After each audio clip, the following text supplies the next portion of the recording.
हा बोल ना. काय करतोस? आलास कॉलेजवरून? थांब तुला थोड्या वेळाने कॉल करते. काय मग किती वर्ष झाली तुझ्या रिलेशनशिपला? नाही, फक्त फ्रेंड आहे. फ्रेंड? हा म्हणजे त्याचं माझ्यावर प्रेम आहे, पण पण काय? पण मला कोणीतरी दुसरंच आवडतं. त्याचं तुझ्यावर प्रेम आहे आणि तुला कोण दुसरंच आवडतं. हे बघ, तू माझी लहान बहीणच म्हणून मी तुला सांगते, मला या गोष्टींमध्ये खूप अनुभव आहे. आपण ज्याच्यावर प्रेम करतो ना, त्यापेक्षा आपल्यावर जो प्रेम करतो, आपल्यासाठी रडतो, एफर्ट्स टाकतो, ते महत्वाचं. आणि एवढं लक्षात ठेव की आपण ज्याच्यावर प्रेम करतो ना, त्याला आपल्या प्रेमाची कधीच कदर नसते. आणि जो आपल्यावर प्रेम करतो ना, त्याला आपल्या प्रेमाची खूप कदर असते.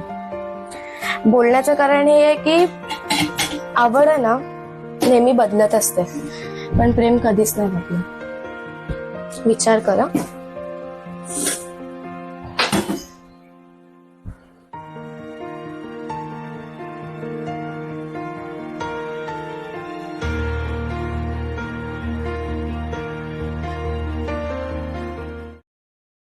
Download ShareChat.